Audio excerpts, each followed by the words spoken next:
नमस्कार फ्रेंड्स, इस वीडियो में हम आपको बताएंगे रक्त परिसंचरण तंत्र यानी मानव रक्त से संबंधित महत्वपूर्ण 14 प्लस प्रश्नों को कंप्लीट कराएंगे जो परीक्षा 2025 के लिए काफी महत्वपूर्ण साबित होगा आपको। यहाँ पे देख सकते हैं जैसे कि एसएससी जीडी हो गया, रेलवे हो गया, यूपीएससी, आईएएस या जो भी एग्जाम होता है उन सभी परीक्षा के लिए काफी इंपॉर्टेंट प्रश्न है जिसमें साइंस पूछे जाते हैं। ये फ्रेंड्स हमारा मानव रक्त यानी रक्त परिसंचरण तंत्र से संबंधित ये हमारा सेकेंड वीडियो है। इसके फर्स्ट वीडियो को हमने पिछले जो कि वीडियो में पढ़ा था, हमने इसके फर्स्ट भाग को बताया था। ये क्या है, सेकेंड वीडियो है रक्त परिसंचरण तंत्र से। इसके पिछले वीडियो में भी हमने जो कि 45 प्रश्नों को कंप्लीट कराया था और इस वीडियो में भी हम 14 प्लस प्रश्नों को कंप्लीट कराएंगे। यदि फ्रेंड्स आपको हमारी वीडियो पसंद आएगी तो वीडियो को लाइक, चैनल को सब्सक्राइब और वीडियो को शेयर जरूर कीजिएगा। तो चलिए इस वीडियो को स्टार्ट करते हैं। फ्रेंड्स हमारा फर्स्ट क्वेश्चन है, स्वस्थ मनुष्य का रक्तदाब कितना होता है। जो स्वस्थ मनुष्य है इनका रक्तदाब कितना होता है, तो इनका रक्तदाब 120/80 mmHg होता है। स्वस्थ मनुष्य का रक्तदाब कितना होता है, 120/80 mmHg होता है। अगला सेकेंड नंबर क्वेश्चन है हमारा, मानव का रक्त बैंक किसे कहा जाता है। जो रक्त बैंक कहा जाता है यह कहा जाता है प्लीहा को। प्लीहा को जो कि रक्त बैंक कहा जाता है, आप देख सकते हैं प्लीहा को। इसे कहा जाता है मानव का रक्त बैंक, मानव शरीर का रक्त बैंक। अगला क्वेश्चन थर्ड नंबर क्वेश्चन है, लाल रक्त कणिका का कब्रगाह किसे कहा जाता है। तो इसका कब्रगाह कहा जाता है प्लीहा को ही कहा जाता है। लाल रक्त क्या होता है, आरबीसी होता है। क्या होता है, आरबीसी यानी red blood cell. Red blood cell इसे इंग्लिश में बोलते हैं और इससे होता है लाल रक्त कणिका, जिसे हम हिंदी में बोलते हैं। रक्त के दो कण होते हैं, आरबीसी और जो कि डब्ल्यूबीसी होता है, और एक होता है प्लेटलेट्स होता है। चलिए उसके बारे में भी हम जानेंगे। तो सबसे पहले फोर्थ क्वेश्चन है हमारा, 4 नंबर, आरएच फैक्टर की खोज किसने की थी। आरएच फैक्टर की खोज कार्ल लैंड स्टीनर वैज्ञानिक जो कि किए थे, यानी ऑप्शन नंबर इस क्वेश्चन का सी राइट आंसर हो जाएगा। चलिए देखते हैं अगले क्वेश्चन, 5 नंबर क्वेश्चन दिया है हमारा। 5 नंबर प्रश्न, सबसे बड़ी श्वेत रक्त कणिका कौन सी होती है। श्वेत रक्त कणिका आपको बतानी है कौन सी होती है, तो यह होती है मोनोसाइट्स। ऑप्शन नंबर डी इसका राइट आंसर हो जाएगा। अगला क्वेश्चन 6 नंबर क्वेश्चन है, सबसे छोटी श्वेत रक्त कणिका कौन सी होती है, तो यह होती है लिफोसाइट्स होती है, यानी option number A right answer हो जाएगा। आप देख सकते हैं श्वेत रक्त कणिका यानी श्वेत रक्त कणिका यानी डब्ल्यूबीसी को। अगला क्वेश्चन 7 नंबर प्रश्न है, एक से ज्यादा केंद्रक किस में पाया जाता है, तो यह पाया जाता है न्यूट्रोफिल्स, बेसोफिल्स और इसा इयासिनोफिल्स, यानी ऑप्शन ए बी सी तीनों राइट आंसर हो जाएगा, उपयुक्त तीनों। अगला क्वेश्चन 8 नंबर प्रश्न है, आकृति की दृष्टि से कोशिकाओं का सही क्रम आपको बताना है, सही क्रम कौन सा है। तो सही क्रम है डब्ल्यूबीसी, उसके बाद आता है प्लेटलेट्स, उसके बाद आरबीसी। आरबीसी सबसे बड़ा होता है, उसके बाद प्लेटलेट्स, उसके बाद डब्ल्यूबीसी आता है।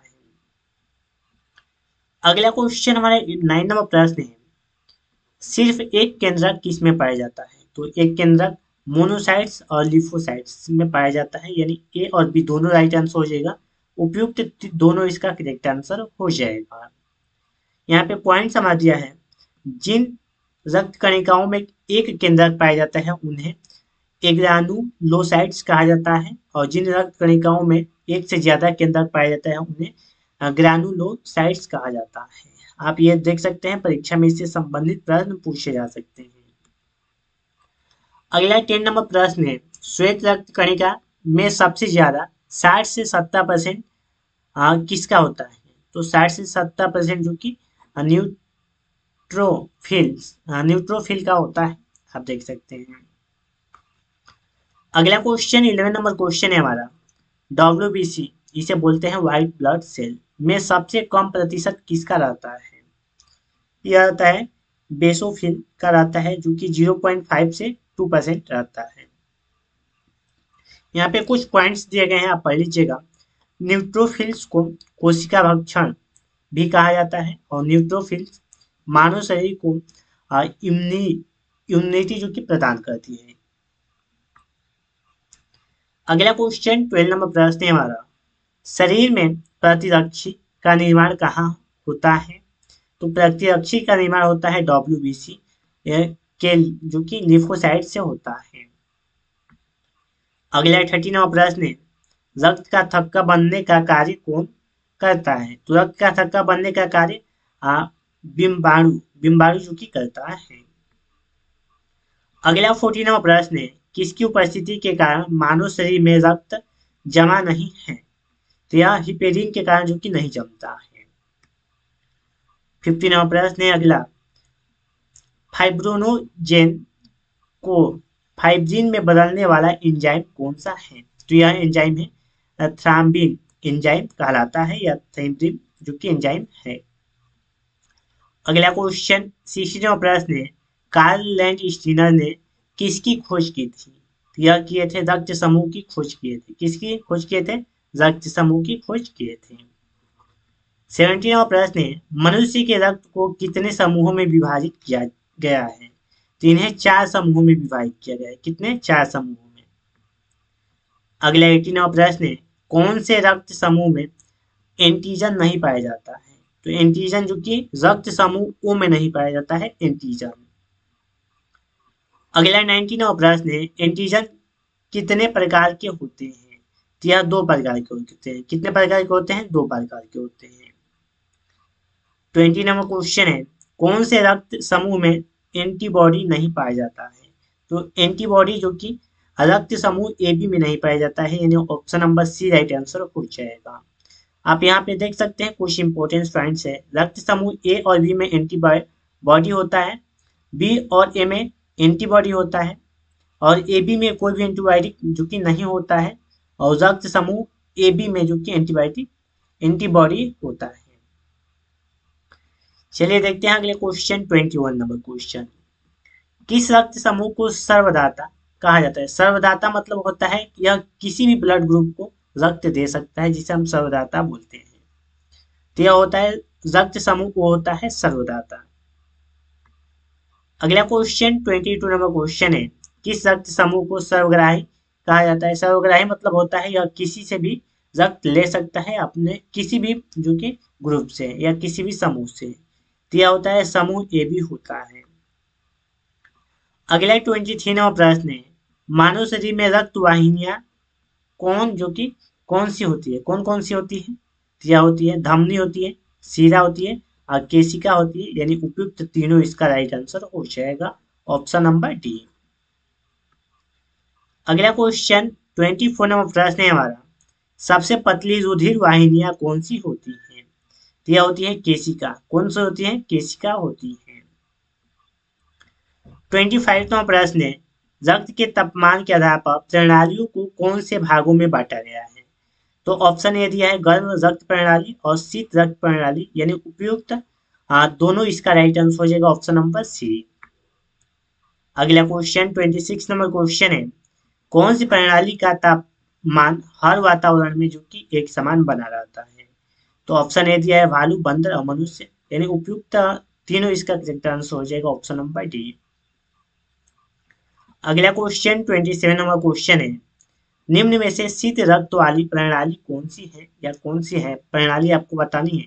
तो ऑप्शन ए दिया है चूहा, बी कछुआ और सी जो कि छिपकली, यानी ऑप्शन नंबर हमारा बी और सी राइट आंसर हो जाएगा, यानी ऑप्शन नंबर डी कर सकते हैं, राइट आंसर हो जाएगा इस क्वेश्चन का। अगला क्वेश्चन दिया है, मानव शरीर में रक्त का दाब वायुमंडलीय दाब से क्या होता है? तो वायुमंडलीय दाब से जो कि अधिक जाता है मानव शरीर का रक्त का दाब।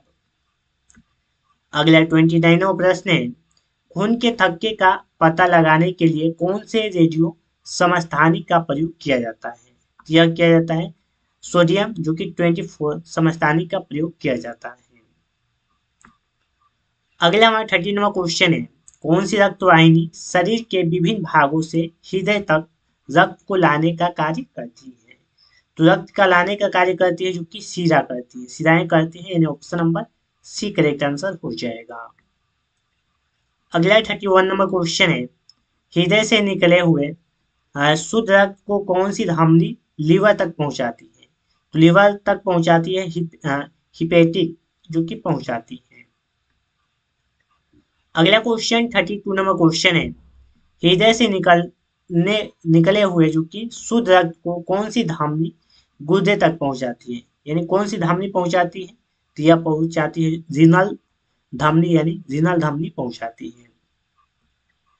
अगला 33 नंबर प्रश्न है, हृदय की मांसपेशियों को रक्त पहुंचाने का कार्य कौन सी धमनी का है, तो यह है कोरोनरी। ऑप्शन नंबर इसका सी राइट आंसर हो जाएगा, कोरोनरी इसका करेक्ट आंसर हो जाएगा।